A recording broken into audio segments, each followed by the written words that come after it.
ভালোবাসা তো সেটাই, যাকে ভালোবাসার পরে অন্য কাউকে ভালোবাসার ইচ্ছাটা মরে যায়। কিছু কথা আছে যেগুলো কাউকে বলা যায় না, শুধু বুকের মধ্যে বয়ে বেড়াতে হয়। হাজার কষ্টের মাঝেও ছেলেরা দায়িত্ব নিতে জানে, কারণ এটাই তাদের বৈশিষ্ট্য।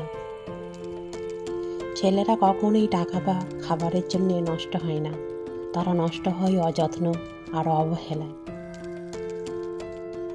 কিছু হারিয়ে গেলে যা কষ্ট হয়, তার চেয়ে বহু গুণ বেশি কষ্ট হয় কেউ বদলে গেলে। জীবনটা গাছ হয়ে গেছে, সবাই শুধু কথা লাগিয়ে যায়। হারিয়ে গেলেও ক্ষতি নেই, কারণ খোঁজার মতো কেউ নেই।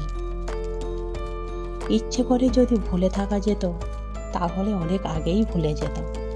নিজেকে ব্যস্ত রাখুন, দেখবেন ভালো থাকতে শিখে গেছেন।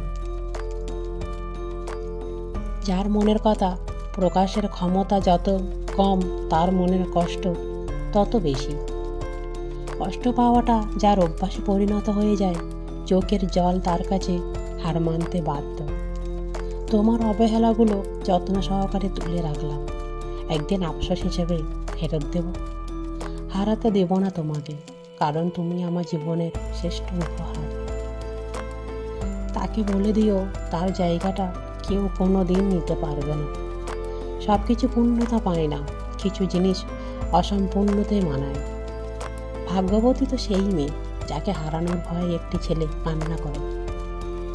সব কিছু ঠিক হয়ে যাবে অন্যকে সান্ত্বনা দেওয়া মানুষটাই দিন শেষে নিজেকে সান্ত্বনা দেওয়া ভাষা খুঁজে পায় না। জীবন থেকে একটা জিনিস শিখলাম, চাইলেই সবার আপন হওয়া যায় না।